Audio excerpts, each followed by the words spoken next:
all about bringing all the different spaces of TAOS together under one phenomenal roof that is the Hacienda de los Martinez. I'm super grateful they donated this space to us. Daniel is doing a marvelous job of cultivating space for our community here at a low cost, no cost, so it's kind of a win-win. And again, this event is sponsored and hosted by the town of TAOS. I'm actually spending my discretionary funds on tonight, so hope you all enjoy the dinner. Very small perks. We don't want to be called panelists. We have all our vecinas here. We're here to have a really good conversation tonight, talking about across various themes, subjects, and we'll have a Q&A towards the end. I'm Councilmember Querencia Ortega. I'm hosting this plática to bring some of my favorite mentors and hermanas under the same roof where I got married. And with the spirit of more than beyond, when everyone says representation matters, for me it's more about the relationships that matter. And so tonight, this is a relationship between neighbors, professors, fellow students, and activists. Well, they're all activists.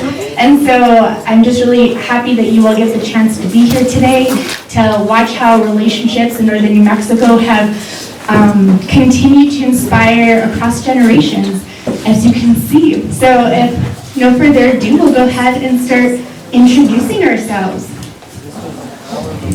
Buenas tardes, les de Dios a todos. I'm really happy to be here. My name is Olivia Romo. I grew up in Llano Quemado and have, 6-7 generations of familia and raíces aquí en TAOS, in Talpa and in Costilla and all over northern New Mexico. So really happy to be here. I'm mostly known as a poet. I've been writing since I was in high school, doing slam poetry. Maybe some maestras are here in the room, so that's where people know me from, doing my spoken word. And now I'm currently living in Santa Fe. I'm a communications professional. I lead communications for Santa Fe County for local government. And my heart is in public service, in acequias, and the spoken word. So yeah, that's me. Hola, buenas tardes, les de Dios. I'm Mariah Gomez, and I want to thank Querencia for opening this space. I think we've been talking for like 2 years about doing something like this, and so finally the stars aligned, and there are literally no better people I'd rather be sitting here in TAOS with tonight. I am from the Pojoaque Valley, born and raised in El Rancho, and I am currently a associate professor in the Honors College at UNM. I don't know, I guess we'll do further introductions later, but I'm here tonight from Los Lunas, which is where I live now. That's where my pareja's family is from. And so it's really nice to be home in northern New Mexico where I belong. Buenas tardes, my name is Lillian Gorman, and I am born and raised in Albuquerque, between the South Valley and the West Side. And my grandma's family is all here from TAOS, from El Prado and Ranchos, and I'm excited to be here with Querencia and Olivia and Mariah and Silvia, especially Querencia and Mariah, because they're both my students. I taught at New Mexico Highlands University for several years, and I taught Querencia there, and Mariah, and at UNM. Mariah was my student at UNM as well. I've been working in the field of Spanish as a heritage language and issues around bilingual education and language and identity for over 25 years, and I worked at New Mexico Highlands at UNM, and now I'm an associate professor at the University of Arizona, which is not where I'd rather be. I'd rather be here in northern New Mexico. I direct the Spanish as a heritage language program there, which is the largest in the country, actually, and I continue to do research on language and identity, and my book, Zones of Encuentro, Language and Identities in Northern New Mexico, came out in October, so I'm happy to be home in all of New Mexico, particularly northern New Mexico, and doing work to talk about language and identity. Muchas gracias. Buenas tardes. Thank you for coming, and thank you, Querencia. I'm so honored to be with these brilliant younger women who are courageous and brilliant and inspirational, and it's just an honor to be there here with them and with all of you. I grew up in Taos. My father's mother's family is from the La Loma, along Trujillo Lane, and my prima Juanita is here. I got a fancy education, became an anthropologist, and broke the rules, and came home to study my own hometown, which I've been doing for about 40 years now, and it's a trip. I still try to figure out what's going on here and how I got to be who I am and who we all are and what we're doing and why, and that's sort of the central issue or problem. I've worked on acequias, I've worked on the matachinas, I've worked on tourism in the art colony, I've worked on las fiestas, the TAOS, all of which are fascinating to me. I'm interested in interethnic relations and social change. And these days I focus mostly on water politics and las acequias. I live in Valdez. I'm a professor emerita. Didn't say I retired from UMH, I finally graduated. And now I'm here all the time, and let me tell you, it's a whole different thing than just being here now and then. Anyway, thank you, Querencia. And it wouldn't be a proper opening if we didn't open with some poesia. So Olivia is going to be sharing one of her pieces with us tonight. Well, I just want to say that Sylvia is one of my, heroes in the village. And when I was young and writing about acequias, she was somebody that I always admired in her work, and it was a huge honor to work with her at the Taos Valley Acequia Association. And so this poem is about water in Taos, and so this poem I want to dedicate to my dad, who's here and has always told me some of the most beautiful stories. And so he always jokes with me because he's like, "Oh, you're a good storyteller." I'm like, "Well, I had a good teacher." So, as a young child, I was told that the spirit of my relatives would visit me in flights of golden swallowtails. Every summer, as I haul wood, I encounter them, dancing between the aspen and along the riverbanks. As I hunt, prone, with my elbow deep in the earth, I am surrounded by lush meadows of red-top grasses and watch them cling to the salvia. They drink the memories of Bear Mountain milkweed and dream in the rabbit brush. Patron of our crops and medicines, as long as we continue to farm, trust that the rains will come if we just keep planting. Soy del Valle Sagrado de Taos, but my blood journey commences at the headwaters of the Rio Bravo, trickles from the Costilla Creek, settled along the Rio Lucio, hails from the Canadian, then is freed in Mexico. Las tierras santas son los lugares donde el agua se juntan con otras aguas.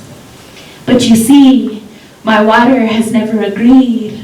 Como mi familia, I can only manifest its precious flow from my eyes the moment my family emptied my cup in order for a stranger to drink. Mariposa, llévame al tanque, where my family sent 5 peones, 3 donkeys, and 4 horses to help with construction. The ledger for La Acequia del Monte depicts the beautiful history of communal sweat and cooperation to store water in times of drought. ¿Recuerdas que había tanta agua en la acequia que a veces las truchas brincaban los bordos y nadaban entre los campos de alfalfa? There were times when my family planted fields of corn, squash, and potatoes, their homes built alongside one another. I can hear the small gate rattle in the wind just a few yards from Grandma's house where she was making frijoles and chile colorado. Pero ahora todas las casas de adobe se han caído. Ellos no se juntan, ellos vendieron todo y sus hijos fueron empujados hacia afuera con sueños quebrados. Pero de cada casa caída, todos hacen leña. Somos los hijos de la Llorona, marqueados, who tag the walls at the next store that comes into town, breaking and entering, overdosing, bulldozing our town. Can you hear our cries echoing through jail cells, the mumbles and gasps at the back of the church? We are the haunting wind when swarms of crickets seized our town and shredded our fields. Dicen que me vas a quitar las verreras por donde ando. Las verreras me quitarán, pero mi querencia, ¿cuándo? My people have always believed that water could cure anything. Restore our faith, fallow land, and be the path itself for our children to return home. Home is in the smiles of my elders and in the success of my brown sisters. It is in the stories of what once was and will be again. Toma mi agua, toma mi tierra, pero nunca podrás quitarme el espíritu de mi patria. No riego, pero canto de mi herencia. The carcass of a tiger swallowtail rests in a glass oval tower on my altar. I found it dead on my father's doorstep the last time I journeyed home. A relic of my grief in the simplicity of water that gives us life. There is no such thing as death, just the journey of a golden swallowtail seeking the deepest of blue of the water.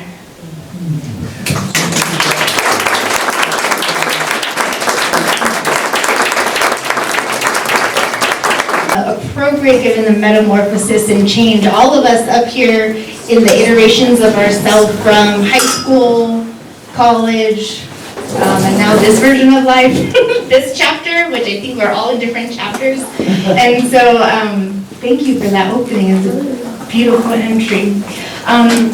So as many of you might not know all of our individual journeys, so I'm going to be asking some questions that kind of give you highlight to each and one of us. They'll be answering honestly and openly, because part of when we initially all talked together, we wanted to ensure that we conveyed not only our love of home, which is the Querencia, so quickly pointed out in your poem, Olivia, but also how often the paths that we have taken have been ones either that have occurred because of strong sisterhood and mentorship. We're not always weed whacking our way, but for some of us it's because we're walking in the footpaths of our matriarchs. And so, I walk behind Dr. Gorman's footprints at Highlands, now in community with Dr. Rodriguez. I walk behind you. You all have been trailblazers in your own right. And now I'm reading Dr. Gomez's book and mind blown, and a whole other realm that growing up in TAOS, we don't talk about the silence and power of Lionel. So way to rock our world, Mariah. And so one of the first questions I want to start off with is what called you to the work you're doing? And you can decide which work that is. And if you can share with us if there was a particular moment, place, person, or experience that sparked your journey. Because I think oftentimes people think, or for me, I never knew what I was going to do at 18. If you would have told me I would have been an elected official, an executive director, that I had animals, I'd be irrigating, I'd be like, that's the wrong Querencia. The Querencia I knew at 18 was going to backpack Europe, obviously. And so I think it's really fun and important to talk about our journeys to the places we are now, because we're unfolding every day, like your swallowtail.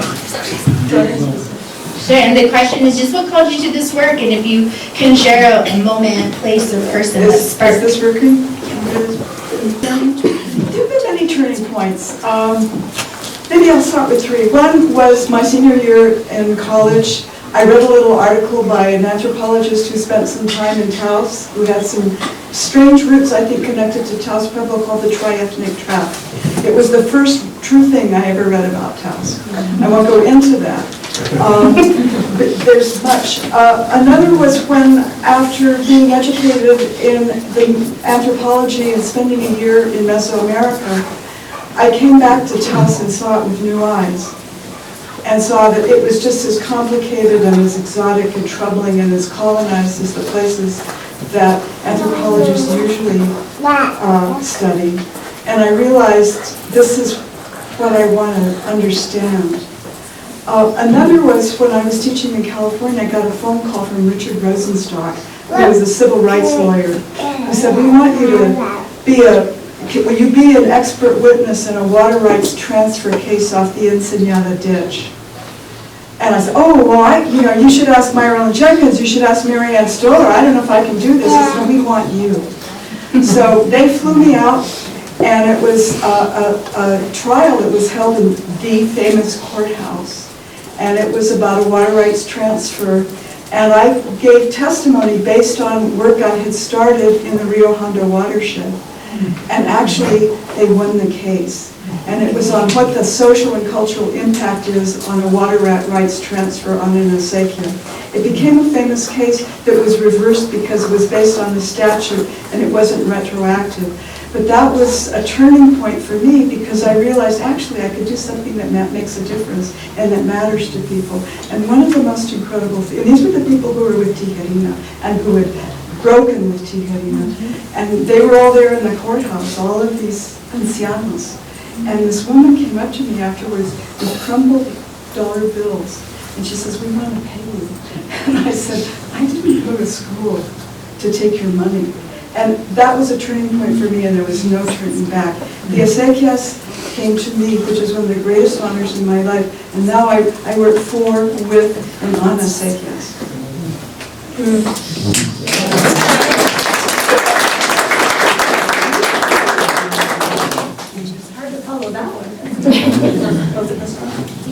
All right. As far as what called me to this work, I think it's more who it's definitely my grandparents and my dad who's here today too, because this connection to language and identity, and I can clearly remember my twin sister and I sitting with both of our grandparents, my grandparents that lived in Santa Fe and my grandparents in Albuquerque, always hearing Spanish around us, but never knowing why there was this big gap in that we couldn't really communicate. We understood some, but we couldn't communicate, and my other cousins couldn't, and even my aunts and uncles, some could, some couldn't. And we didn't quite understand why this gap was there, but we knew we felt comfortable hearing our grandparents and wanting that, feeling attracted to that kind of, that home place that we could hear from their Spanish and from their, what I call in my book, linguistic Querencia, this feeling of, it sounds like home, right? The way that my grandparents spoke, and the disconnect of ever having that in an institutional space like a school, like whether it be elementary school or high school or even UNM, having that sound in those spaces didn't really happen, and we definitely felt like we needed to make sure those sounds didn't disappear. And so my grandparents and my dad always reminding us who we are and where we come from, and making sure we pronounced things right when we were little, and making sure we always, distinguished ourselves as Chicanas, understanding that, those people are what led me here. But then the places, we had to go to Mexico to feel comfortable speaking in Spanish, right? To do like a semester in Mexico, and later on I felt resentful that had to be the case, that I couldn't feel immersed in my own family's language here all the time, and feel that was also reflected in the school systems and applauded and welcomed in the school systems. So that led me to think through what I want to do, through my life, right? Just recovery of Spanish, maintenance, and making us all feel good about the Spanish that we have. And that's where Las Vegas, New Mexico comes in, because having the job at Highlands was just an amazing blessing to be living in a community where I could have ancianos come up to me and say, this is great what you're doing, like to actually feel like it was seen and seen intergenerationally, and that I can still have my students now who have felt that they've gone through the recovery process of feeling more comfortable in their Spanish, all of that. And then the other place that led me to this work is actually outside of Nuevo Mexico, when I see working with Latinos in where I did my doctorate work, or in other places when I lived in DC or in Chicago, that we all have these linguistic insecurities. None of us who have grown up in this country who are, Hispanic, Latino, feel comfortable with our Spanish, because this country doesn't make us feel comfortable with our Spanish. So being able to connect across different Hispanic populations also brought me to continue with this work.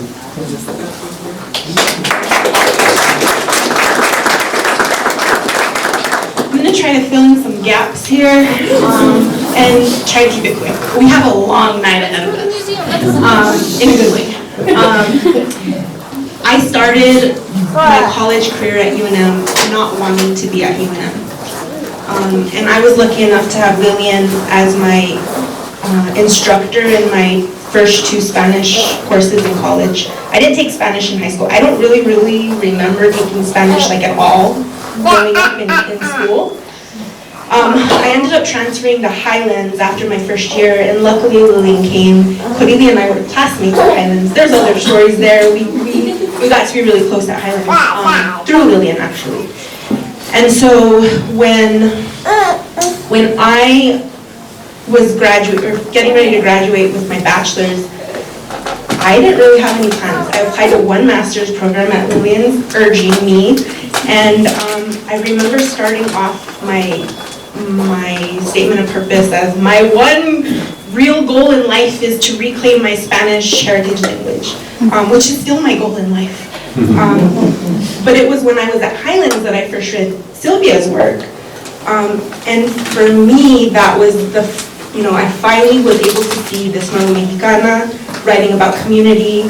For me, it was her Matachina's work because I danced as Malinche from when I was 6 years old to when I was about 13. And so when I left to do my PhD, my father-in-law got sick and I came home to write my dissertation, and Sylvia really took me into her community. Peggy Nelson's also here, she was one of the other ones. And these women really helped me finish. My committee was very afraid I wasn't gonna finish my dissertation once I left. And I'll take what Sylvia said, I was here home writing this dissertation about the effects of the Manhattan Project on northern New Mexico. And how I got called into the real work, not the academic work, but the work was when Tina Cordova from the Tularosa Basin Downwinders contacted me and said, hey, we need your help writing this health impact assessment on the Tularosa Basin. And I started working with them in 2017. And so also for me, that was the greatest honor, was to be called into this activism. I don't consider myself an activist, but as an academic, I really feel that my calling is to be able to help my community in that way, because the big wide world still respects those letters behind our name, and we have to use them in the ways that are productive for our community. And so I'm lucky enough that I'm here in New Mexico, and I can still, I kind of split my research and my work between writing about the nuclear industrial complex and writing about Nuevo Mexicano culture, and sort of the intersections of those 2 things.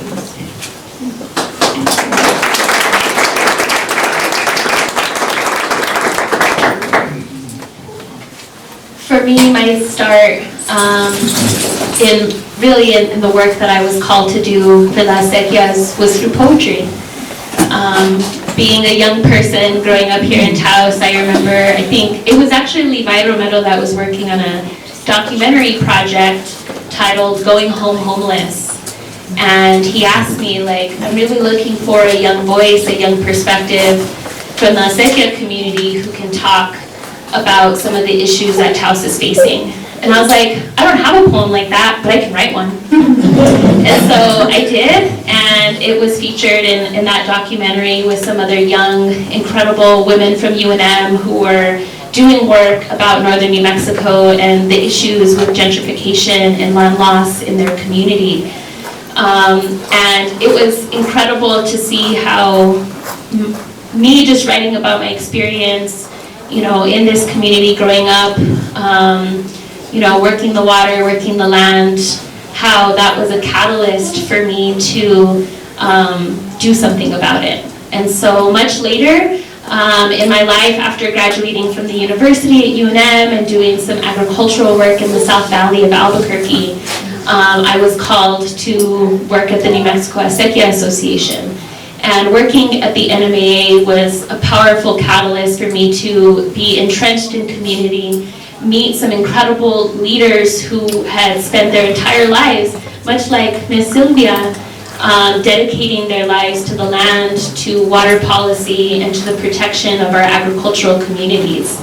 And it was from that heart space, it was from doing that grassroots organizing in the nonprofit world that I continued to write about water justice, and writing about how, for example, there was a community outside of Grants that was suffering from the fallout from the uranium belt. And so being in those communities and seeing that they still had these ojitos and these springs in which they were bringing water down from the mountains that was clean, and farming and continuing their traditions was the most beautiful demonstration of resilience, and that our gente aren't going anywhere.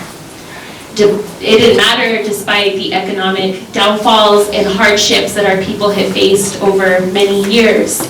And so poetry has always been my vehicle to share my perspective, my stories, the voices of the community, con respeto de la comunidad. I really feel like when I worked in that community, they really empowered me to write. They would share stories with me, and they blessed, the message. And so I felt very, very blessed. And so I think that was a big catalyst for me writing about water and land. Was working for the acequias for many years. I've continued my path as a writer. So sometimes I feel like I'm in a hard place because I'm like, okay, I'm just writing. I don't know whether it's poetry or in a professional setting. Because while I was at the NMAA, I was doing their communications work. So I was doing all their newsletters, and that was really beautiful. After I left the NMAA, I said, okay, I'm going to continue to pursue in communications, and I really want to continue to serve the community. And so now, as the public information officer for Santa Fe County, I feel like my commitment has deepened into making sure that we're communicating services, and I'm doing outreach and doing some of that work on a higher level, and trying to diversify that ability so that we can serve our gente is really important. But yeah, the catalyst for me, the energía, has always been in my poesía, and has always been rooted in my comunidad, who's been focused on the land.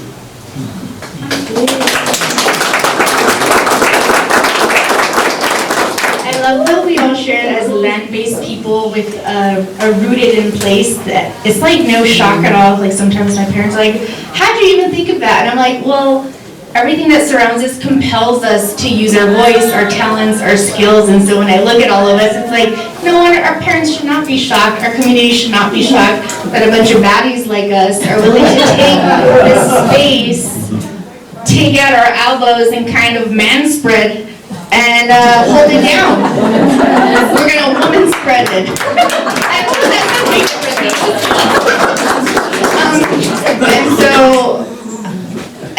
And we're just a small sample. What moves me is that all of us have had, like, if there's a Venn diagram, we all have overlap, and that continues throughout northern New Mexico and reaches out across not just the cultural Hispano area, but with our Pueblo sisters and brothers, who oftentimes growing up in TAOS, I honestly, when I was little, I thought everyone was TAOS Pueblo. I didn't know that there was a difference. And so we even have these deeper themes of growing up in a community where our roots are so combined and connected. And so oftentimes the concern of how young people, and I'm not too concerned because have you seen young people lately? They're upping the ante and making us all uncomfortable, and they should be, because it's their future on the line, just like it's ours. If you're not mad about polar bears not existing in the future, some little kid told me that a while back and I haven't forgot it. They're like, at least you get to see polar bears someplace. And anyways, I digress. So thinking about this space, about how all of our journeys are different, and for everybody, it's not going to be academia. When I graduated high school, again, I thought I was going to backpack through Europe. Even when I was at Highlands, I was trying to quit. I've always been trying to quit at these things. And you have mentors that just don't give up on you. And so with that, I want to ask about how all of you have been balancing your position in academia with your commitment to community. Because as we all talk up here, it's not just about the degrees. We internalize a responsibility to the communities we belong to. Could we talk more about that? How do we balance that? Or if you want to share a story. I got stuck with the mic. I know, I thought here I was smart, sitting in the middle. But because Dr. Cristina Castro just walked in, I'm gonna start there because I think that's like, for me, a good way to think about it, right? Some of you have to hear it more than others. But I think that like there's this real thing for some of us where we keep one foot in the community and one foot in the academy. And it means we're doing twice as much work, right? And it also means that we're not advertising that we're doing twice as much work, right? Last week, Dr. Castro and I were talking over text, and we were both like, we're so tired, we need a day to go do something. And it's like, but you don't find that day because there's a student who needs you, or there's a community member that needs you, or there's a sembrando at a farm that needs you. I was Saturday trying to teach my kids how to make adobe. I mean, you know, this isn't really a good answer because I don't have a good answer. I think for me, it's constant learning how to do this. And I think for me, it's also like, my friend Liana Perez drove up with me from Los Lunas today, and we were talking in the car coming up about how I saw, for me, it was very real this semester. I had this student, and now I'm at the age where my students can be my kids. So like I'm seeing things like from a very different angle, right? But I do have two little kids, and so I had this girl in my class this semester. One of her parents is from Chimayo, and the other parent is from like Alcalde. And hearing her just talk about Querencia and talk about all these things all semester from that like 21-year-old perspective, and I was like, this is what my hijas are gonna be later. Not growing up in northern New Mexico, growing up in southern New Mexico. This girl grew up in Albuquerque, and like really trying to find community, right? And so the point that I'm trying to make is like I'm constantly learning and relearning how to do that. It doesn't look the same as it looked a year ago, or as it looked 5 years ago, or as it looked 10 years ago. And part of it is me reaching out where I think that I can be useful and helpful, and also listening for who needs help and when and what that looks like. And also knowing that I'm not always the helper. Sometimes I have to be the worker in there with the pala, you know, and that's all I am. And so I really just kind of learned, or I'm still learning, I guess, like where my place is in community. It's also really difficult for me, and I'll talk more about this with some of the questions later, but when you're writing about Los Alamos National Laboratory and the whole nuclear industrial complex, and you know that everybody, all your vecinos and all your family members' livelihoods and their lives depend on it, it puts you in a really compromising position. Just last week, I was at my Jala State softball tournament, and my comadre's mother-in-law, we were leaving the tournament, we were like the last ones at the field, and she said, Mariah, I'm finally about halfway through your book, and she said, let me tell you a story, and she proceeded to tell me the story about her father. I knew he worked at the lab, they were from Española, but she told me how he got sick, and how his dying wish was never to apply for EOICPA, the Energy Employees Occupational Illness and Compensation Program. And she asked me, well, could we still apply? I said, of course you can still apply. She said, no, but he said not to apply. We're not going to break that wish. But she proceeded to tell me some of the stories that he had told them about what he did. That he would go into some of these hot areas when they were burying waste with 2 Geiger counters because he was always worried that one would give out. And these are the stories I'm constantly hearing, right? But they're also like, and I was kind of gauging it, and of course I've gotten really good at listening, because I'm a talker, but I've gotten really good at listening to people when they tell me these stories, because 1, they're trusting me with this story, but 2, they often don't want this story repeated. And so when she was done, I said, you should let me come interview you. No. So, you know, it's knowing where those limits are too in this work, and knowing, am I showing up as, and I make it really clear, I'm here as, you know, Dr. Gomez, or I'm here as a writer, or I'm just here as like your cousin, or I'm not taking that story and doing anything with it, right? And I think people know that now, and they know that they can trust me to share something like that I'm not gonna go, you know, I can share it casually maybe, but it's not gonna go anywhere, right? Because I'm seeing nods in the crowd, lots of you have those stories about family and community working at the labs. And so that's kind of where I'm at right now with it. Thank you for that, Maria. I feel like the question of balance between our academic lives or the academic institutions and community work, I think for us, I think we're coming to the realization that why have we been under the belief this entire time that they had to be separate? Why can't we transform these spaces that were never made with us in mind? And the whole, I think, going through what we all have with tenure and promotion and having to get a book out and doing all the things, when we come out of it, we feel pretty bruised and battered, and we're like, why do we have to leave ourselves outside of this work? We shouldn't have to, and I don't think we ever have. When you were talking, I just remembered when you were in my class at UNM, this was like 2003 or 2004, and your grandpa had just passed away? My grandma had just died. My grandpa had just died, and then my grandma died right after that when we got to Heidelberg. So she came to class, and I remember she was just destroyed, and I was like, why are you here? Like, go home. And the fact that what I didn't even realize at the time was back then when I was a grad student teaching, that's the space that we created in that classroom where we were all from the same places with the same experiences, and she felt at home in that place to come and tell us that this had just happened, and she didn't, she was lost. And I related to that because this is how we balance it, by always making sure that we honor those relationships. I came home every 2 weeks or 3 weeks when I could from Chicago doing my PhD to help take care of my grandma and my grandpa. And I, to this day, am coming to Santa Fe all the time to spend time with my almost 95-year-old grandma. Like, I feel like these are how we do it in these very personal spaces where we make it a priority and we transform. Like, no, I'm not going to spend the next 3 years writing my book without having contact with my family, as some colleagues have told me I should be doing. Like, this is what your life is. Your life is writing.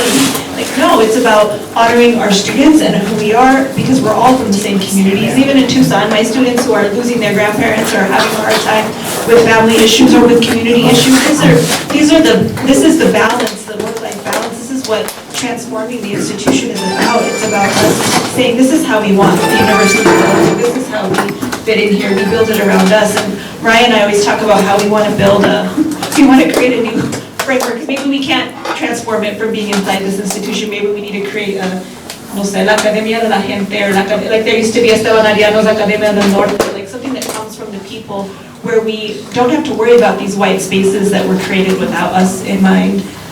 So to me, that balance is always, like you said, my favorite identity is being a granddaughter, and to make sure that I'm nurturing that. But I also like to not be worrying about anything having to do with my work, and be able to make empanaditas every Christmas with my mom, and be able to make, all the things that we continue on.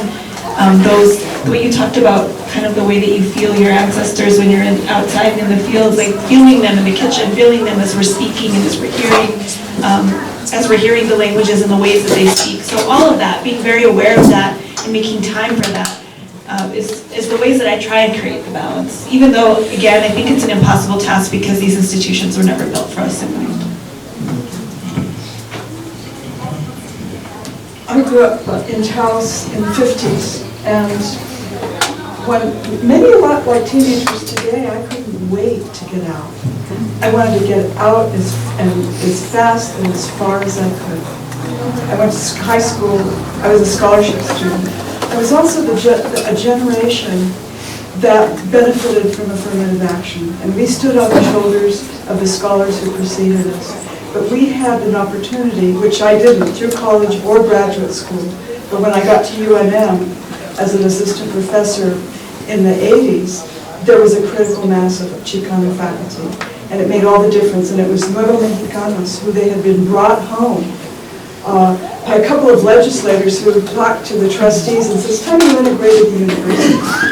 And so there are Nuevo Mexicano scholars and professionals in diaspora all over the country. Not good enough to get hired at UNM until there was political pressure. They brought us back, and there was a critical mass, which made a huge difference. You're not the only one. But my experience was often being the only woman, and certainly only the Nuevo Mexicana or the only Chicana on faculty. And what's interesting to me is that I just realized not long ago, it never occurred to me to leave academia. even though I struggled the entire time. I never knew what else I wanted to do. It wasn't that I was comfortable there. I was incredibly uncomfortable in academia, and it wasn't until very late in my career that I realized that's a good thing. Why should I be comfortable in this environment? There's no reason. So I was sort of the outsider within, and that shaped my whole career in some way. And it was, I was away for many, many years. When I came back to New Mexico, there was suddenly a critical mass, and that's a whole other story on how that finally evolved. It was an extraordinary experience, but it's like these folks who are in academia now, I know a lot of people outside of academia think, well, it's an easy job. I mean, it's not hard on your body, the way you're working. And let me tell you, it is grueling, it is hard, especially if you belong to people who were never welcomed in there. And that starts with women. And then it starts with minorities and people of color. And we're there. And now who knows how much longer we're going to be allowed to be there. Or maybe the academia will continue to exist. But it's an experience, I think, this discomfort. And I think it's a lot harder for your generation than me. Than it was. It's hard for me. But when I talk to young women now who are struggling in academia, it sounds to me that they're suffering. And I know this sounds like, suffering as a professor, but it's a grueling job. And I think it's probably harder. Also, there's not money for students the way there was when I was. But it was when I went as far as I went to college in New York, and it was there in New York, after the glamour and the glitz of it wore off, and I suddenly realized where I was, and I was struck with terror on the island of Manhattan, and realizing that it was vibrating the whole time, and going into the subway and seeing more people in the field of vision that I had ever seen in my life, and just like that, I'll go crazy. And I developed a fear, and then I became a Mexican. I wanted to come home. I was deeply homesick. And I think as homesick, we're all on the Manito Trail. And I realized I spent most of my life on the Manito Trail, although we are all over the country, all over the world, really. And some of us come back, and some of us don't. But I really like the idea of a nouveau academia, this time with women. Because I think that the classroom is important, academia is important, but the spaces outside of it enable certain things that cannot happen inside the academy. And I think part of the importance of these women and others like us is that we do straddle those worlds. And a lot of people in academia don't straddle those worlds. And I think straddling those worlds is part of our richness and also part of our suffering. And anyway, we could all go on, but I think it was important for me to realize it's fine that I'm not comfortable there. What would it mean if I were? With the wise words always so good. I feel like, I can sympathize deeply that, when I was at the university, I really felt like, I just want to say that it's a heavy lift in scholarship and in academia to ensure that Chicano and Nuevo Mexicano voices are represented, and that our communities and our scholarship and our body of thought is represented. It is a huge commitment in continuing to ensure that next generation has access to, thought and thought leadership that is coming from community. And so in order to straddle both worlds, it's crucial, because community wants to feel like there is buy-in. And part of, during the movimiento, to ensure that Chicano studies, Native American studies, that those, thought agencies were in place, it came from community. The movement was to ensure that there were places. And I feel like still we continue. I remember when I was at the university that some of the incredible professors that I love, just like Mariah and others, struggle to keep positions there. That there's a lot of institutional racism at the universities that also prohibit women from advancing scholarship. And, it can be very challenging, but we need to continue to do both, and so mad respect for the continued work to continue to bring those narratives into the space. For me, I realized, I think part of why I want to stay in community and continue to do this work. It's exhausting.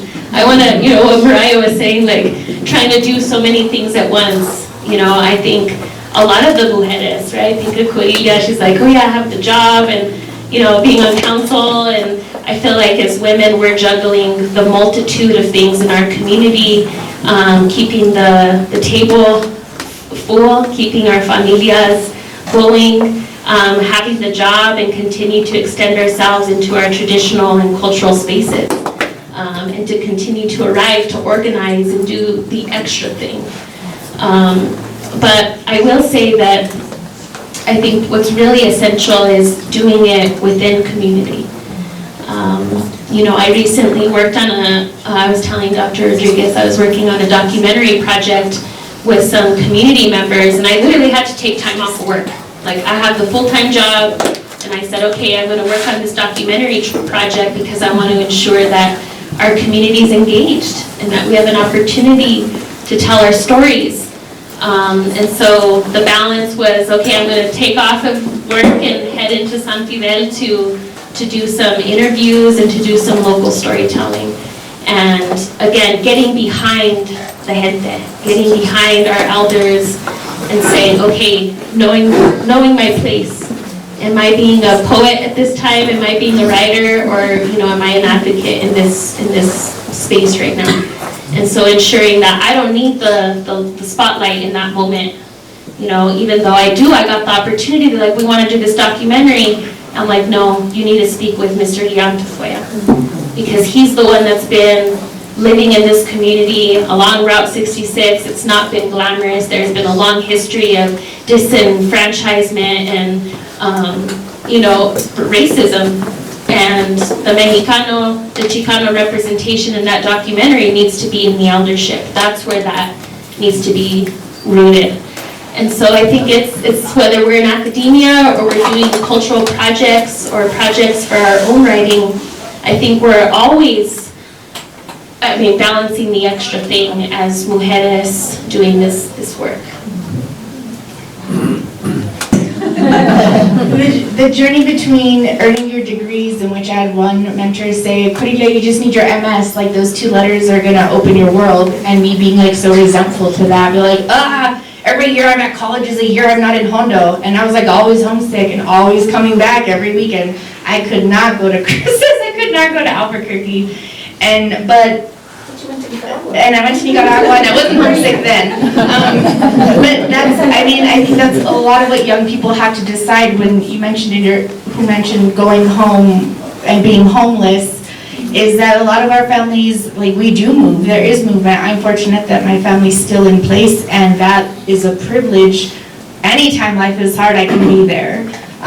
Between job transitions, like, there was a chance I didn't win for an elected role.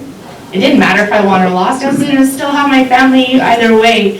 But when we encourage to have a space that's maybe not university, but speaking to spaces where we talk about the class struggles and the gender struggles, because in high school these dialogues don't exist, and you take it personal. You think it's personally you. And then you take a psych class and it's like, oh, that's a microaggression. What we're all experiencing right now is actually a research thing with, like, it's real.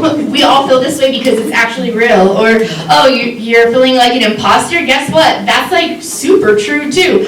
And it's validating when you enter these spaces. And my mom went back to school when she was in her 40s. So if you want to talk about imposter syndrome and microaggression, and her cohort of women who all went back to school when they all got laid off from Head Start, Miss Olivia, all these women in their 40s, maybe late 30s, 40s, all went back to school and earned degrees and, like, changed the trajectory for so many families, and that was just in Hondo. Like, we wouldn't have known those variabilities, like what is possible then changes dramatically, and they all became teachers, and those are the teachers we have now. And so for me, it's like the balance of, like, it is like a degree is a ticket to a whole different world. But what does it say for kids who can't get that ticket? Like, I love when I hear kids like, no, I'm going to stay and I'm going to figure out how to be here. And I'm like, that's the most bad ASS thing ever. Because the pressure to go to university and get in student loan debt, to be disconnected for your community for X amount of years, there is a compromise. There's a compromise. And when you're in academia, I remember mentors not understanding why I was like, no, I want to be back home, because their value was the degree and my value was my relationship and roots, right? So I didn't get into farming and growing food until like my late 20s, when like my body was already older. I was too tired to do this work. I'm like, oh my gosh. And then I looked at other people who've been doing it their whole life, and I'm like, I'm not even cut out for this. So yeah, all this space that we have to have mentors and guides and folks in our community that like, we're not pushing every young person to get a degree. And we're also encouraging each other. It's never too late to start the new skill set. I'm learning new skill sets. I'm learning QuickBooks. I'm 38. So, and that goes for all of us in this room. You can decide tomorrow to engage in something entirely new because you decided that that's what you want to do. And young people don't see that. They think our chapters of our lives, like, this is who we've always been. I'm like, no, not at all. These iterations have been rough. Judging by my hair length. You know? So at this point, we're going to take a break. We're going to pause. There is...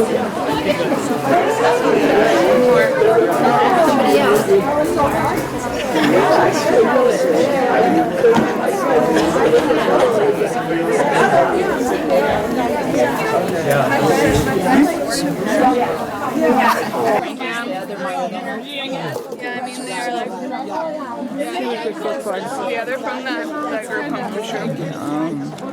Hi. Delicious.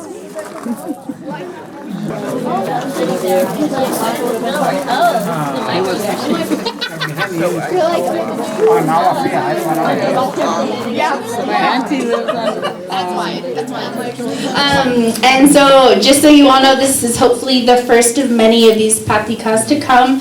And I'm just grateful for Sylvia, Lillian, Mariah, and Olivia to just saying yes to this idea. Because maybe this was the group of women I needed to see when I was 18 or 15. And maybe it's the people, maybe you're 60 out there and needing to see this. So the age range doesn't really matter. These types of colectivos are important. So I hope, I did not bring any coffee. Nobody tell my dad. He would be highly disappointed that there's no coffee at this event. He would rate it a 1 out of 5 as such, even though there was free food. So feel free, if you need to stand in the back and stretch, you're welcome to. We have 1 hour left together. We have a few more questions, and then we are going to open it up to you all to ask us and have more of a dialogue. So without further ado, as I said just a second ago, this group being a collection of colleagues, mentors, friends that I would have benefited from having at 15. The next question we're going to go into is talking about, so for everyone up here, my inquiry is, what is something you wish you had heard as a younger scholar or activist? And if there was, and now what wisdom would you pass on? So thinking about something you wish you had heard much younger in your either professional lives or your childhoods, what would, you can reflect on that and share it with us. Who should I throw the mic to first? Oh, is this the hardest one? Yeah. Why is it hard? Why is this question difficult for us? Because we all kind of came up with these questions together, but it is difficult to think about what we needed to hear when we were younger. And then if you all out there can think about it too. But you're okay. You're okay. You're fine. You know? I mean, I think about and this may be true for everyone, the people who actually made a difference by encouraging me or offering me an opportunity. And so I feel fortunate that way. I think mentoring is really important. I didn't have that many mentors once I got into higher education. It sounds like you guys were lucky that you did. I did have some, but I think that one of the things that we all suffer from, of course, is imposter syndrome, which I think, I guess actually maybe some men do too, but I know it's pretty endemic among women. And when I hear that now, I say, no, you're not, and I think somehow being assured that you're not, it took me many years to not feel that way, and I'm not sure what you can say except what you have done for these women, and that you're for real. You're for real. There's no impostering going on here.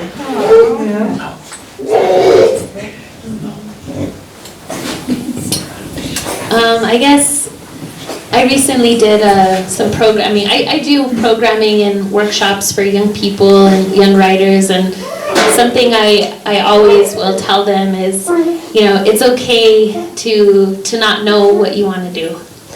That I think part of the discovery and is trying things and failing, and that's okay.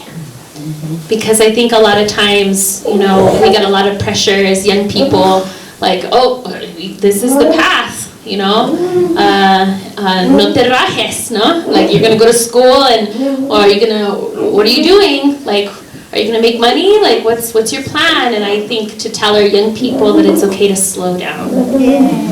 That it's okay to slow down, and it's okay to be with your familia, to stay in your community, and to slow down, because life is hard, and you're going to be working and doing multiple things and juggling many things, and that it's okay to marinate in the good stuff and in the simple stuff as long as you can.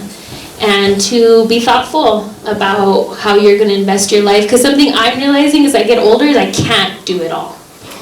I grew up being like, my mama was super ambitious with me, like, oh, we're going to do this, we're going to do this, and like, corre, and I've tried, and now I'm 32, and I'm like, I got to slow down a little bit. Like, I got to be more intentional. And so I wish I would have had some, and I think it's because there's other matriarchs in our communities and in our families that are doing the a million things. But I think I would tell other young people that it's okay to slow down a little bit and to savor the good stuff. Instead of focusing on what I wish I would have heard, because we could go on and on, although I did hear a lot of really good things at all points of growing up, of my career, that have been really helpful. And I still go I still see Lillian and Sylvia as my mentors, and I still go to them for advice.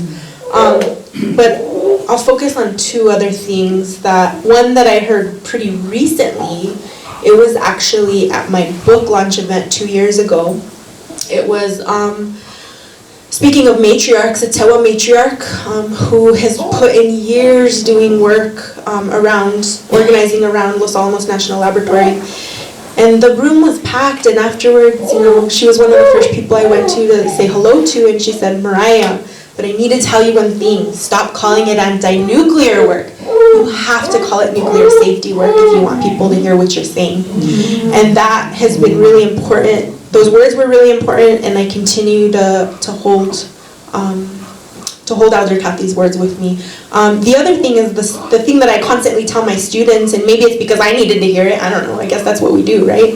Mentoring is the number one thing it's why I drive myself crazy, because I put in probably 99% of my time at the university in toward mentoring. And I tell my students all the time, like, they get so nervous when they get offered good jobs, or they get offered salaries, or they get these opportunities to kind of rise, whatever that looks like, right? And they get so nervous to take them, and there's all this, like, talk about vergüenza, like, even when we succeed, it's still there, and maybe that's part of the imposter syndrome. And I tell them, but if not for that, then for what, right? Isn't that the goal? Like we were just talking a minute ago before we convened, like we also have to celebrate our successes and all of these good things. And one of the things that I respect about these 4 women sitting next to me is that they are always focused on bringing out the good that's happening in our communities. And that's what, for me, like when I'm constantly reminding students, like, no, we don't have to be living under the poverty line, or we don't have to be always like, you know, no seas martyr, like my mom would always tell me, right? Like it's okay to have a win, to bring that salary, to teach, to bring up. That's the point. That's why the people who came before us, our antepasados or whomever did it, so that we could be successful. I'm looking at, I don't even know how to refer to you at this point. My maestra, Lavadi, who came before me at Highlands. And when I got to Highlands, we knew about the history of the movimiento at Highlands because of you all. And that was why I was one of the students who put pressure on the university and the system when I was there. And that's the legacy that the people who've come before us have left. Anyway, I'm rambling. No. I think, again, I don't want to focus like, oh, I wish I would have heard this or that, but I do feel like in my family realm and in my community realm, I always felt lifted up and confident, and like I had a space and a voice, but I didn't necessarily always feel that in institutional spaces. And I wish that I had known and felt earlier on that it was okay to take up space and to have a voice and to be strong with that voice, and to feel okay about how your voice sounds in all of your languages, right? And to embrace the sense that the way I speak and the way I have recovered my Spanish, or the way that I speak between English and Spanish, is all okay in these spaces. And I think that there was a censoring to that, and having to feel for many years that I needed to sound a certain way. I need to sound like this particular Spanish professor who was from Mexico, who was from Spain, and that I could sound the way I sound, and that's Nomo Mexicano. It's not going to sound exactly like my grandma, but it's going to sound how our generation of Nomo Mexicanos sounds, and that I can embrace that. And that's what I tell my students now, is like, how you sound is how you sound, and that's how you honor your gente and your family, by keeping that up. And you're going to be giving that gift to the younger people in your lives as well. And that it's all about this relationship that we have with our languages. We don't have to be measuring up to some sense of, I should sound this way, or I should be this fluent or that fluent. It's about the relationship we have, and to cultivate those relationships with our languages and the ways we speak.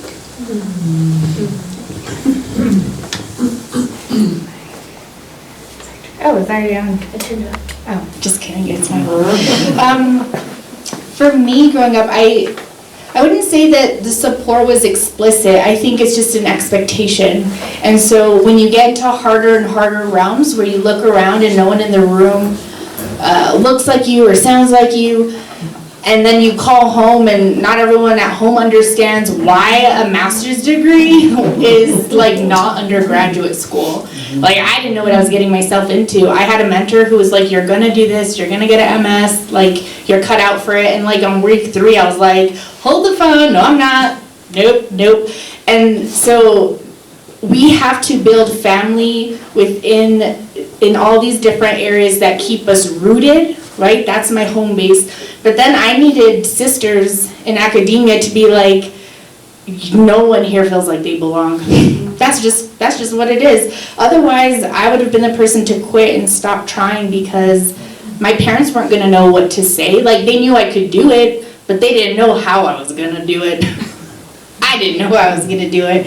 And so in that way, I think if I could tell my younger self just to keep saying yes and trying and asking more questions. I felt that asking questions kind of was like a target on me for like, you don't know what you're doing here. Yeah, of course I don't know what I'm doing here. Who knows what they're doing here? And so, and I think of, like, I'm very loosey-goosey. I'm very who I am. And I think when you step into different roles, like whether it's a council member, whether it's a grad student, like the polishedness, like to be polished is so mundane and sterile, and like nobody wants that. In real life, these real life connections inspire us, they spark us.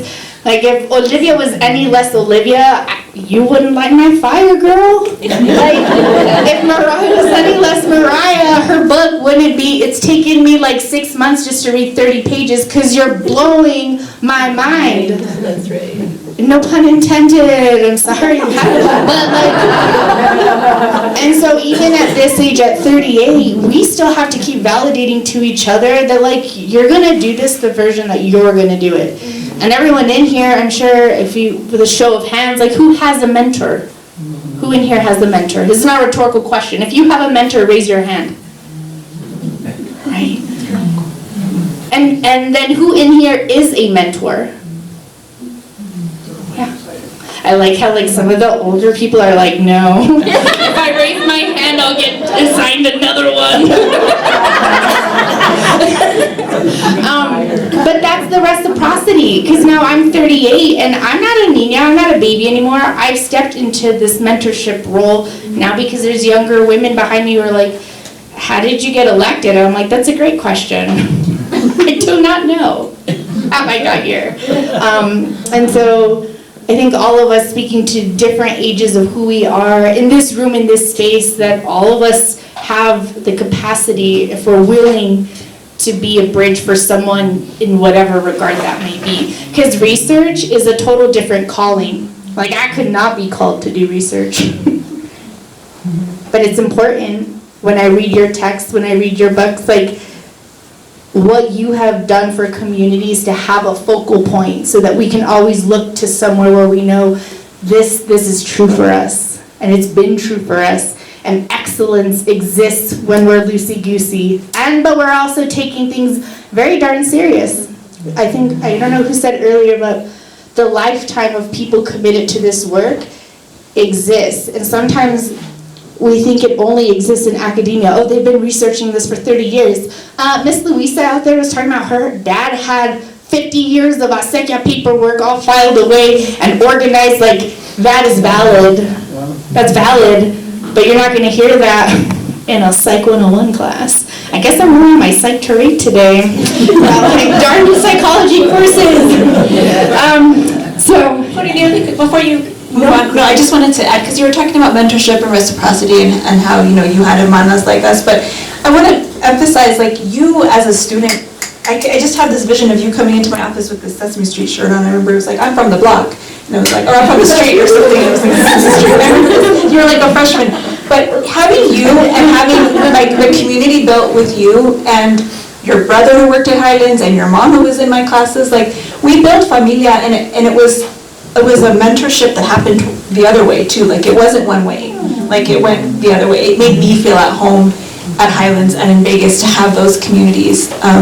And to be in that space that, and Highlands is special in that many times it doesn't feel the way it does feel like a higher ed institution, but it still feels more than a gente than other places. And having you as gente and your family there made it possible for me to survive there too. So I just want to make it clear that it's not one way, like in these types of relationships. So just that thought. So we're going to get to one of the longer questions, and I think a lot of folks in here, as it relates to language, land, and legacy. How have you all come to understand the relationship between environmental justice and cultural preservation, especially in the places you're rooted in? All mics on Mariah.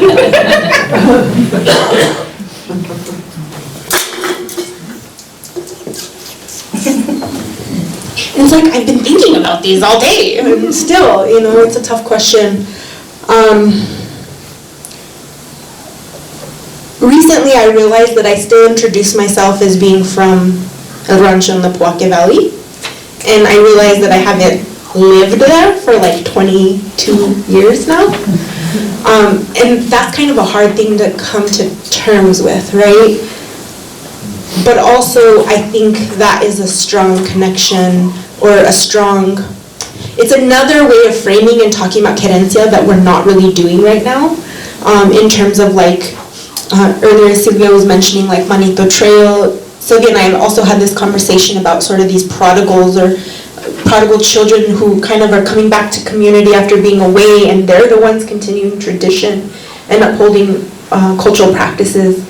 I think for me, there's no separation between environmental justice and cultural preservation. And I see language, and for me in particular, Spanish, and I also see this with Tewa and with other indigenous languages in our communities around New Mexico, especially northern New Mexico, as being the key to sort of thinking about environmental justice, which might not be a term that we're all using in community, especially the elders, but it's what we're practicing. And in the most recent years, when we think about not just the drought, but also the wildfires, like, there are ways that our ancestors have been dealing with these issues for centuries. That is, by definition, if you want to throw an academic term on it, is environmental justice, right? And so for me, you know, it's all one and the same. Like, you can't have cultural practices and cultural traditions without being cognizant of environment, and environmental justice is ingrained into our traditional cultural practices. And when we start to lose the language, we will lose those practices. I could think of so many examples that I'll just ramble if I start giving examples, but there's a lot, and I'm sure all of you could think of some off the top of your head. A lot of them deal with agriculture, right? I think of those when I go home and my dad is mixing manure and chili seeds to get the planting ready. Like, if we don't have that Spanish language, we lose those practices. That is part of environmental justice, is seed saving and landdress seeds, right? There are a lot of ways to frame this. I think for me, you know, I see it in a sort of, maybe just to put like a different spin on it that relates very much to your work, Lillian, which is that if I don't teach my own kids Spanish specifically, and they're not hearing it in the home, we lose everything. And so for me, that is a weird way of thinking about environmental justice and cultural practices, but that's, and again, like where I'm at in my life, right? And if I'm not home and I'm not in my community and my kids aren't seeing that, then what's the difference between reading it in a book and, you know, not knowing, not experiencing it, not having that querencia? I have to foster that querencia. Actually, because what you just said, actually, I want to take it the other way and talk about the fact that, like, I'm in a world where many times language is disconnected from culture and our traditions and who we are, right? Especially in an institution where Spanish is taught as a subject that's not connected to the people, and Hispanic, Latino histories and experiences often are not recognized in institutional Spanish department spaces, right? Like, the local is rarely acknowledged in these type of spaces, and that's where, you know, Spanish as a heritage language programs come in. But even then, it's not often part of what we're taught. And so for me, there is no teaching language, and there is no preserving language, recovering language, maintaining, without the justice of without connection to the cultural preservation and environmental justice. Like, it can't be. Even if you're learning Spanish in New Mexico as a second language learner, as an Anglo who's not from here, you still must be connected to that in order for it to make any sense. So it's like flipping that script from in my world, as far as in my institutional world. This language doesn't exist without the people and who we are and what we do, and we can our young people, our community members who are older, who are trying to recover the language, those who are bilingual teachers who take classes with me. None of it makes sense without looking at the lived experiences of where we come from and where we are. So that, to me, is like the justice part, is reinserting that and reframing it in our minds. This isn't something separate from what we live. And it's also connected to, in the sense of environmental justice, the place of losing our places and the gentrification of losing our lands. I mean, how heartbreaking is it that, you know, I have family members here from Santa Fe. You can't afford to live in Santa Fe, right? Who have been our family's been in Santa Fe for hundreds of years, but that's connected to the life ways and practices within Santa Fe. And so we have ways to think about bringing together language with environmental justice by, they all go together. You have to be looking at preserving them together. So I was just, the way that you talk about it in your household, I think we can look at it from a community standpoint as well. I hope that was I kind of went off too. Olivia. Well, I think this segues nicely into, I think Dr. Rodriguez can speak better on this, but I think environmental justice is cultural preservation, and it is a lifeway preservation. I think of the repartimiento, Sylvia, and how in times of drought and scarcity that our cultural institutions of the acequias have known to share water to the very last drop. And that it's not just a scarcity thought process, but it's about like how do we thrive in any situation. And so, and there's language for that, right? Like the word repartimiento is, to divide and to share. Like those are very old words that people, if you're not connected, if you're not actively practicing in the culture, so forget about cultural preservation, talk about action, right? Are you actively in community, speaking and sharing and doing and being involved in those cultural traditions? Even at the iglesia, all our prayers and, the things para sacar el santo, all these tradiciones are very directly related to how we justly live with each other as neighbors and together. And so cultural preservation and environmental justice are one and the same, and I just continue to think about, I love your enseñanza that you shared about not talking about anti-nuke work, because I've had experiences too, like reading some of my poems also that have talked about the nuclear impact and how it's difficult because people have also had to make their livelihoods that way and then go home and run cattle and go home and go dig ditch, and like how we're participating in many of these cycles and trying to uplift and maintain our cultural institutions. But I love, it's in our language, right? If we're able to continue to share and be in those living traditions, then that's just, and they're not going to go away. And we continue to fight for, for our ability to live the way that our ancestors have always wanted us to live. And that is just. There's the difficult issue here of young people who don't know the language. And I know, Lillian, you teach heritage language, and so there's a whole different approach there because there's so many students that you, or like Maria Dolores, had who are sort of like me. My father married an Anglo. My first language was English. He wanted us to learn English first, and then he was agonized over our broken Spanish. And so I understand, but it's like, and I think about the young people today, and I know there's some teachers who teach high school or younger in the audience, is they don't know Spanish. Does that mean they're outside the culture? Does that, in other words, how do you bridge that gap and the vergüenza that Chicano or Native Americans kids may have because they don't know the language, and that the vulnerability that puts a kid in, which I experienced. I was cute if I talked Spanish, but I was cute if I couldn't. You know what I mean? But either way, it was uneasy, and so recovering that language was was a struggle, as I think it is for many. But what about those who I mean, are we saying you're outside the culture now if you don't know the language? And the changes that we're on, it's like the reparto. Okay. Right now, I think several acequias, and ours temporarily in the Rio Hondo, right now we have telemetry on the head gates. And that's a whole different thing that people have access to than just using the stick gauge. And before there were stick gauges, how did they know how much water there was actually in the ditch? They were eyeballing it, and clearly they were fighting over it. But one question I have is, if we go to telemetry, and even if we control the equipment, which is, I mean, nobody wants telemetry from some water master sitting in God knows where, making decisions for our acequia, right? But if we all are just looking at our screens, then we don't have to go to the head gate for the face-to-face thing.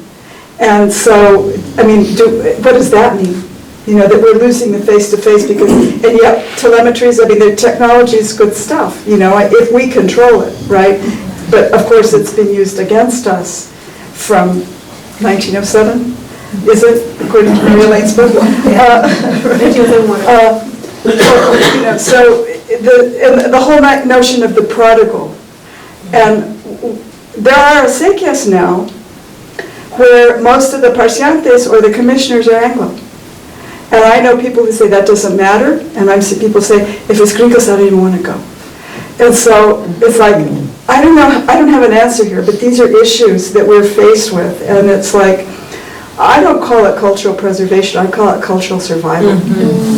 You know, is that, and the acequias and Nuevo Mexicanos for many generations, to me, the story is the struggle to stay on the land, the struggle to hold on to the water rights, and also the rest of the culture, which is very rich in terms of spiritual traditions.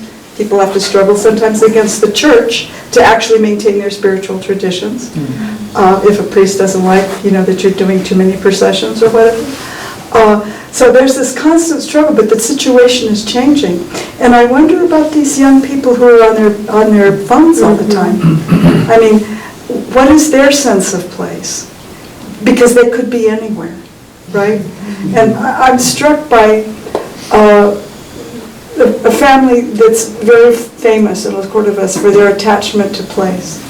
And I swim every day, and so there's some interesting conversations that go on sometimes in the women's locker room. And I was just talking to a woman whose grandfather was famous for his attachment to place. He also had a military career. And she has come back, and she's living now back. And I said, so how is your sense of place? I mean, how is it great? She says, actually, you know, I feel more at home in a military place than anywhere across the world. That blew my mind. You know, in other words, we talk about where you're home. And one of the things about Querencia, and one of the things I love about Mariah's work is that Querencia is an old word, right? And it referred often to, you know, of course, Hemingway writes about the place in the ring where the bull goes to feel safe. And then I've talked to some elders who say, I don't know what Querencia is, and they use another word for hugging. I don't know. But anyway, one guy said that what's also, or some people say that when your livestock wander, and that's where you'll find them, that's their Querencia. This word has sort of been revitalized by Chicano scholars, intellectuals, Enrique Lamadrid, Esteban Arellano, as a feeling of home and a feeling of safety. But one of the things I really like about some of the work that Mariah and others are using is it's no longer just a feeling, it's an action. It's a practice.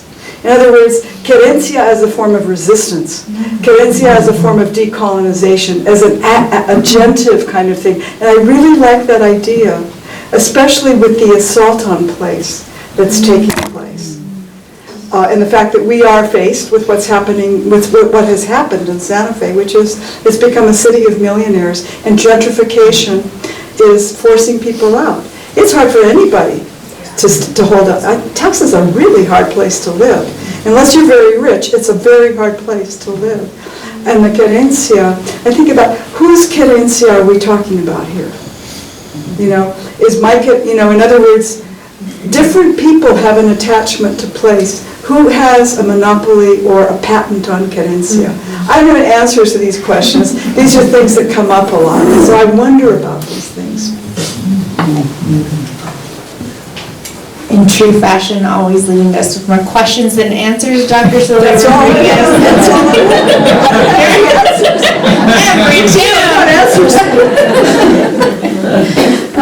So at this point, I think it's a nice segue. Querencia obviously lends itself to lots of questions. So at this point, if anyone in our crowd, in attendance, has a question for us, it's your time to shine. Sure. How do you translate environmental justice? What are the Spanish words for environmental justice? I mean, I'm trying to think how it kind of, Yeah, I mean, justicia con el medio ambiente, but I'm sorry. I mean, there's kind of is more conceptual with what you're referring to specifically, right? I mean, I'm not the only. Tierra sagrada. Justicia de la tierra, justicia del medio ambiente. Are we talking about agua? Are we, like, what are we talking about? We're talking about environmental justice. When you translate it, it really is cultural. I mean, it's all about preserving our culture and nature. And so, I think the in-between word that I didn't hear is respect for both. Respect of the earth and respect of tradition. I mean, the traditional way, like, you know, usually, and it's weird, like, you forget formalities when you're in a place that feels comfortable, which is also Querencia, right?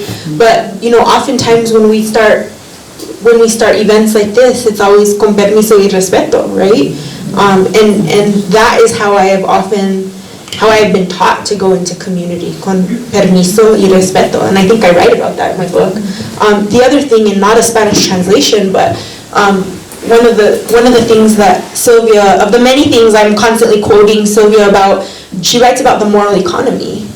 And when you think about, it is this idea of departamento, but it is also this idea of respect. That's what moral economy essentially translates to, right? Is respect. So, yeah. Yeah. I cut myself off every time I feel it. Other questions? Anybody else have questions? Or comment? Pass the mic.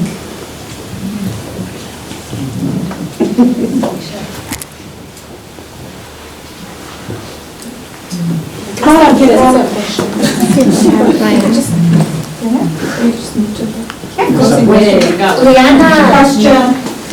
We're talking a lot about cultural tradition preservation. Can each of you name your 3 most favorite or cherished cultural traditions?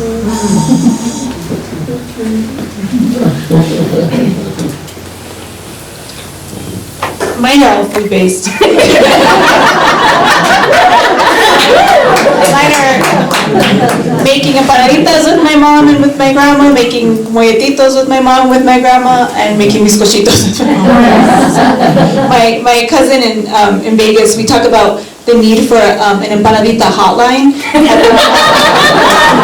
Christmas time, because we always have the same questions and we're always comparing what we do, and I know that we do that with a lot of different things. People do it with tamales or whatever it may be, but to me that's always been like the vision, like we need this community-based, like it's not for other people to know how to do it, it's not to teach the outsiders, it's for us to have this space where we preserve it with our gente if it didn't get passed along, like Las Nuevas Tamaleras, the play, but that idea of kind of sharing the differences that we have, because I know my cousin in Vegas does some different things with her empanaditas that we don't do, but there was like judgment there when I said that.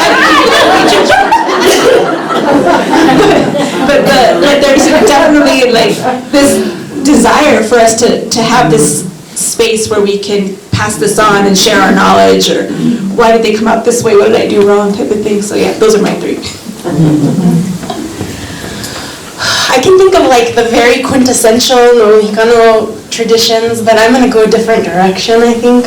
I used to love, like, Sundays after Mass, we'd all go to my grandma's and the whole family, and my grandma would like feed everyone on like one pan of macarrones, I don't know how. And after my grandma died, like the family never got together like that the same way on Sundays, right? So like for me, it's like the unexpected like family gatherings, the impromptu family gatherings that often happen. And it's usually when like someone is home from out of town and everyone knows that they're gonna be here, and like getting the family together is like that for me. And camping, it also happens when camping. I'm gonna tell a funny story, Liana, because you were there, so you are my witness, a couple years ago. So I'm from northern New Mexico, Farolitos. My partner is from southern New Mexico, Luminarias.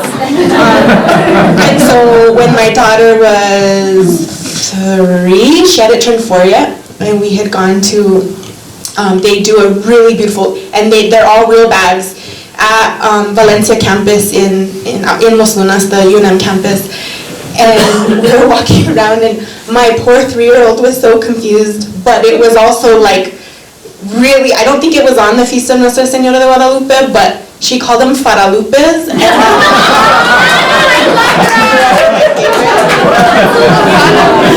then like just Holy Week traditions, the food for Holy Week that we never break from, right? And the pilgrimage, whether it's, you know, Santuario was always the pilgrimage for me, but now I'm in Los Lunas, so it's Tomé. This year it was walk by myself to Tomé. All the Luyan sisters showed up a little bit later, and we were still supposed to walk. Anyway, so those are my. I love that. Okay, well now I have to tell a luminaria story. So my dad and my mom would always build luminarias for the new year, you know, to burn out all the bad energy and stuff. And one year, my dad, the culprit in this room, decided to build the luminaria Ocote out of pitchwood, grandotote, like 5 feet tall, and we lit it up, and we were already drinking sangria, we were dancing around, and we were having a great time, and I'm like, oh, do you hear the jingle bells? And I love it, the whole Gestapo, man, the fire department, everybody shows up, and then the firefighter gets out of the truck, he's like, what's going on? He's like, oh, Miss Romo, you're my teacher. He's like, oh, I know you. Hey, what are you doing, Miss Romo? This is danger. Everybody thought the house was burning down. So there went the party on. We had to put everything out. So Luminaria time is a really fun time. New Year's in general, because we also dance Comanches and Ranchos de TAOS, and so I get all my feelings of bizcochitos and apple cider, and it's just really fun because you get to be with the primos and be in the back of the trucks and get super windburned, and I'm getting old. I don't know if I can dance anymore. I threw out my back, I threw out my neck dancing Comanches last year, and it was rough. It was rough.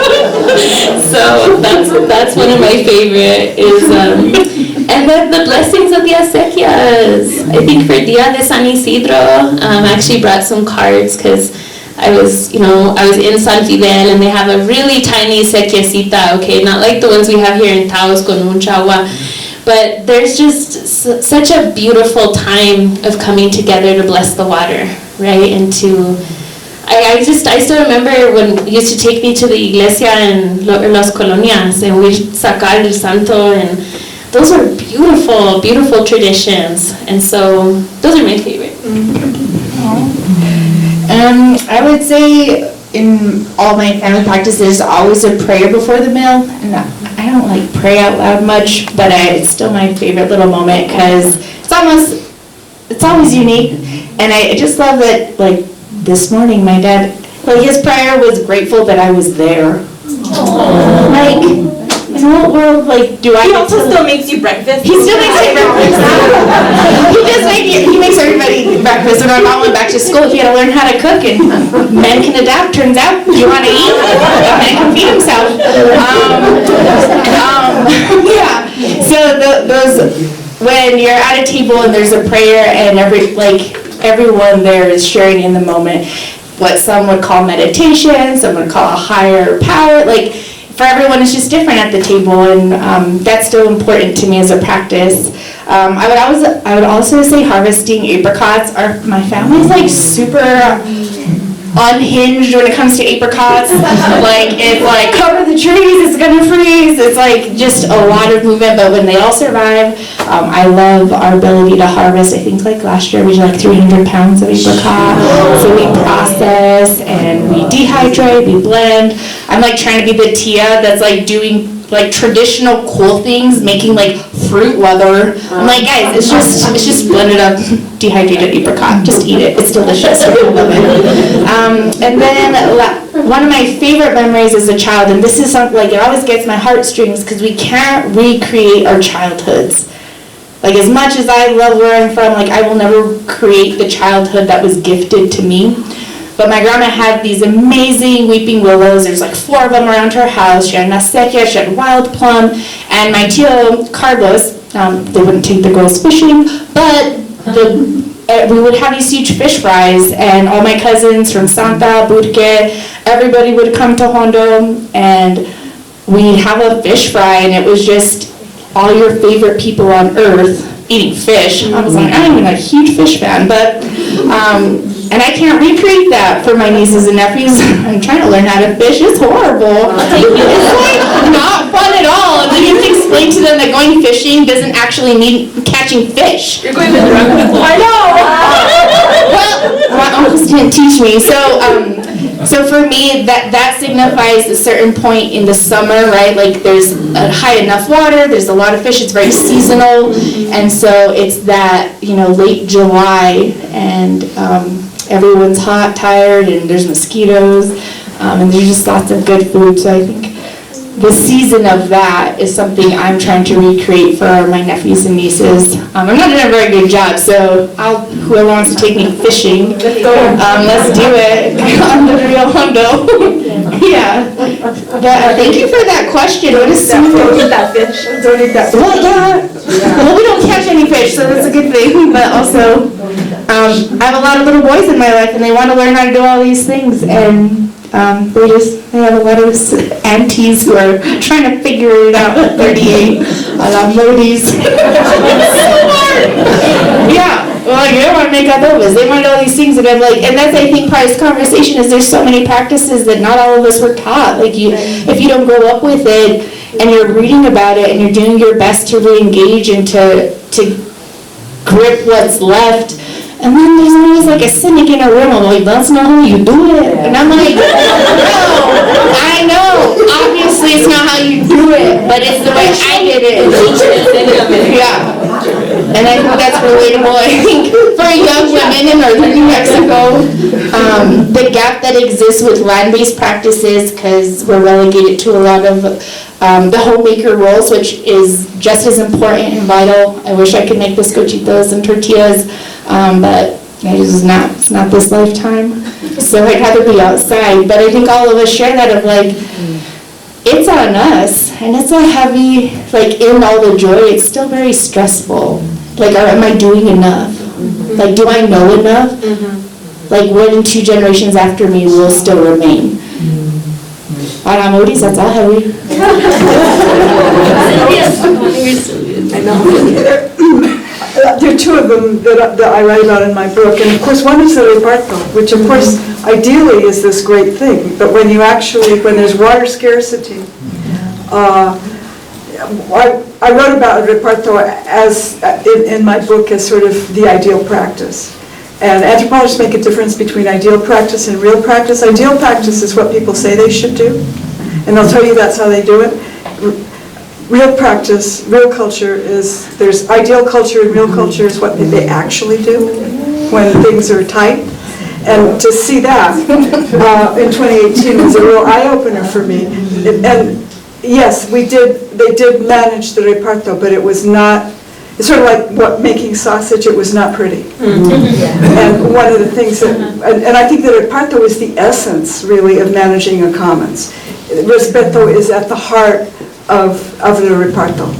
And yet we fight over it, and you think this has been going on for 300 years, and it's only, nobody's ever recorded how you make the sausage, how you walk up to the edge of violence and then walk it back. And that, I think, is an incredible thing. The reparto is extremely important, but it's not easy, and maybe sometimes it fails, and then things can get ugly. I have this theory that, and it could be testable, is that there's an inverse relationship between testosterone and surface water. And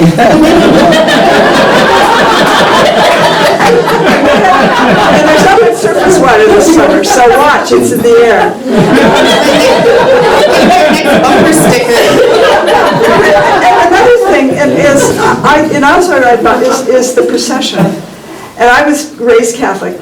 I was raised right on the fault line between Anglo and Nuevo Mexicano culture. I'm Coyote. I think that's why I became an anthropologist, because I can see the difference. So I was raised Catholic. I'm not a particularly religious person.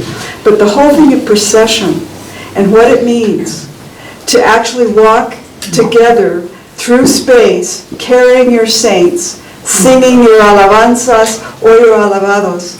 And what it means, what's required for you to actually own that space to walk through it. And I've studied processions in different places, like the East Mountains, where they have an incredible Matachinas tradition. But the land is fenced, and it's owned by outsiders, and that has constricted their processional activity. And I've interviewed priests about it. Well, it's prayer in motion.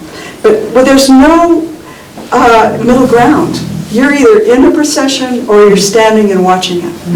And to be in procession, you are proclaiming your faith and your unity with people. To stand outside is that you're an observer. So I think it's also territory. It's a marking of territory, and it's also a marking of your body. In some sense, you are proclaiming, you are transformed through the action of procession, it seems to me. And there's another thing that I grew up with. When my mother was Anglo and Protestant, and she was not into letting me go, what most of my cousins did, is having contact with death. In other words, dying people, going to funerals, seeing dead bodies. I was an adult before I saw my first dead body, which was my grandmother. When my beloved Tia Mary was dying in Albuquerque, and I had come back and I was teaching at the university, and I had reunited with my beloved Tia and Maria, my father's favorite sister, and her husband Leopoldo. She was dying in Loveless. And what he did was he organized, this was new to me, he organized, we went on, we all took turns never leaving her alone. And when we knew she was dying, family came from all over, and they would sit with her. And at one point she woke up and said, "Parecen zapodotes." They were all standing around looking.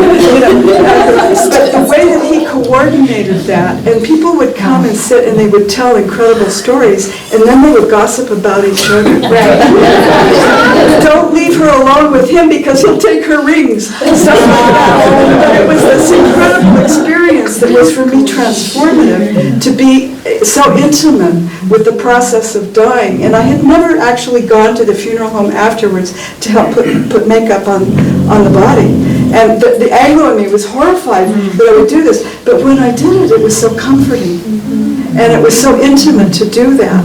And so I think that it's often the spiritual traditions, which sometimes are in conflict with the church. Because not every priest wants to, they're idolaters or whatever, doesn't want to go along with the funciones that are tradition, that are deeply held by the people, and their attachment to place. So these were all great learning experiences for me. And so those are two. The other is the blessing, it seems to me, the whole thing, which I also read about, hijo tráeme agua. I was going to say that actually. Yeah. I was just going to say that. Which you don't see anymore. Yeah. How many of you know the tradition of hijo or hija tráeme agua? Which is an adult tells a young person, bring me some water. And the whole thing is you're supposed to go get the water, take it to them, and stand there until they drain the glass, and then they will bless you. And you don't see that anymore. But there's respect. These are connected to water, and that's another important one. And then the blessing too. The woman I was talking to when I interviewed her father many years ago, there was something about the quality of this gentleman and his wife that me, not a religious person, before I left, got on my knees and asked for their blessing because of the power of who they were, in some sense. Not a religious person, but of course culturally Catholic, right? So these are all important, I think, to who we are.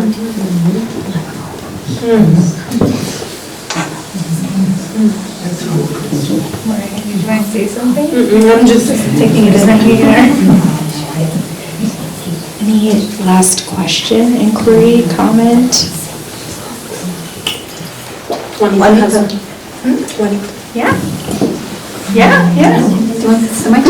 Quiero dar las gracias a ustedes de platicar de la querencia y la historia que da fuerza a nuestra cultura.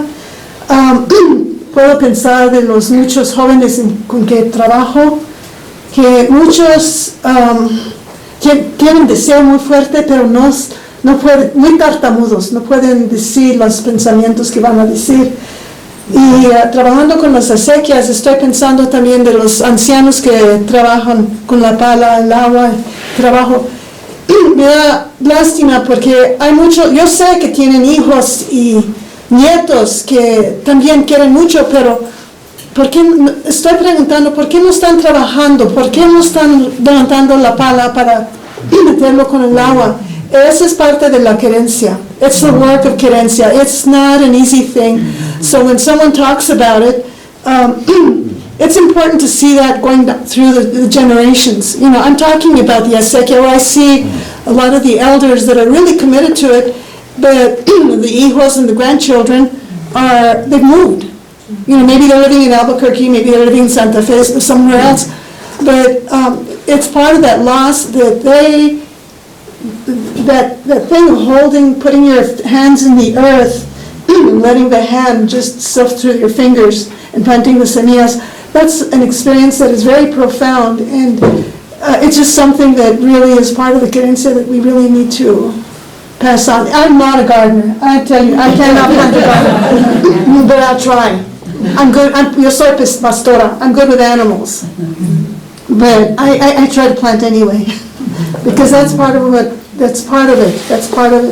And so when I see, when I first met you and saw the passion that you shared so openly with what you were doing with the work that was traditional here, me dio mucha esperanza. And so I want to thank you for your words and your wisdom that you shared today.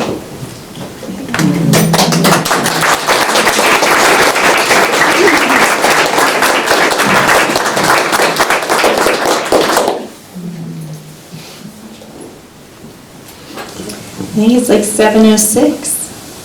Did pretty good for our evening. Are there any lasting things you'd like to share or touch on? Seems like our audience is captive enough. We could keep talking. No one's even gotten up, except Chewy. He's snoring. Don't mind him. He had eye surgery. Déjalo solo.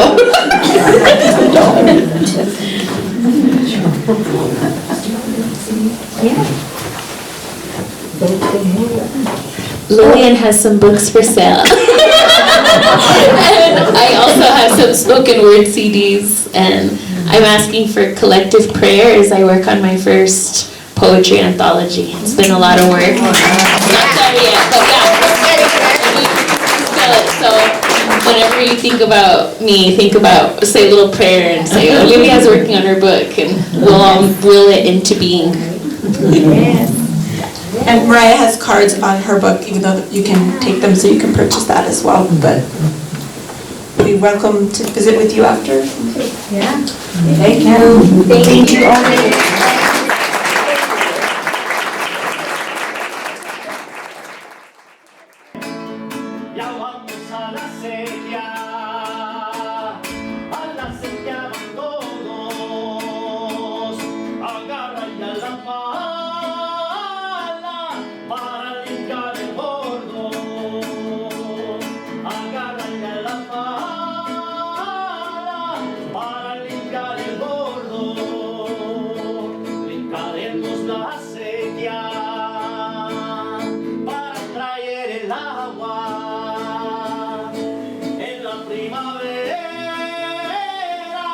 El agua es